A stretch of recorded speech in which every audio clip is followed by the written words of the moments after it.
pour cet essai du MSX 125, le digne successeur du DAX. D'ailleurs, cette petite moto, tout le monde l'appelle le DAX lorsqu'il la voit dans la rue.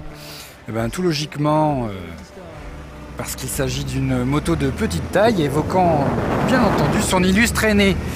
Eh bien, ce qu'il faut savoir, c'est que c'est une réussite. Tout d'abord, on peut le dire, une réussite esthétique. Tant les lignes sont plaisantes et agréables, tout comme les volumes, absolument pas intimidants, mais au contraire, ils sont encourageants. On a tout de suite envie de prendre cette moto et d'aller rouler avec, ne serait-ce que pour savoir ce que ça peut valoir, et parce que ça n'est absolument pas impressionnant tout en étant valorisant. Ici, la simplicité et la qualité priment. L'instrumentation digitale standard affiche vitesse, contour et une jauge à essence. On y retrouve aussi deux totalisateurs kilométriques partiels ainsi que l'heure. Les leviers ne sont pas réglables, en revanche on apprécie les valves coudées ainsi que des commandes au pied et des commodos agréables. Côté amortissement, la fourche inversée de 31 mm de diamètre est serrée par des T surdimensionnés, tandis que le mono-amortisseur arrière, réglable en précontrainte, encaisse aussi bien les chocs que le duo. Les aspects pratiques sont restreints. La platine de repose-pied arrière intègre deux boucles d'arrimage et un tout petit coffre se trouve sous la selle. On y retrouve les manuels et une trousse à outils. Cependant, il n'y a pas assez de place pour ranger un antivol ou un bloc-disque. On appréciera donc la petitesse de la moto, mais une fois qu'elle est entre les jambes, elle a beau avoir une selle à 760 mm de hauteur, on est à l'aise, même avec 1m80 et c'est très facile à emmener.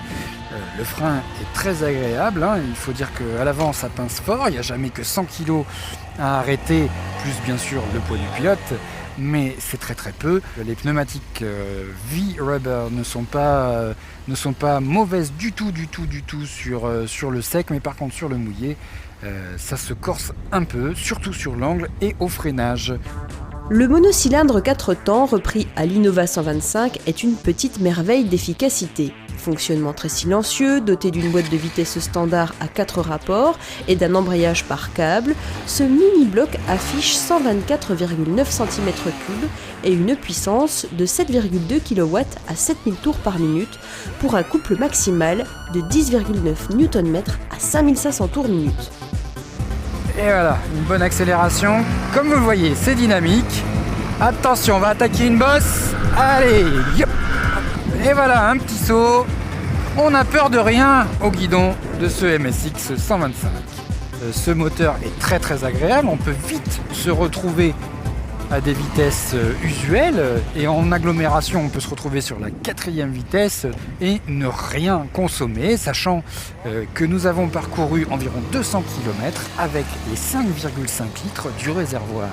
Sur la route, il fera un très bon comportement, tout comme sur autoroute. On devra par contre se méfier et ne jamais s'engager sur des voies à plus de 110 km/h. Il aura du mal alors à dépasser cette vitesse. Le MSX met à profit son extrême maniabilité et sa grande stabilité à toute occasion. Il réouvre la voie des véhicules urbains de petite taille et de grandes prestations, se montrant bien plus utile et performant qu'il n'y paraît. Joueur, il incite à se faire plaisir et ne rechigne devant aucune tâche. On peut lui demander beaucoup et le voir s'exécuter. Impressionnant.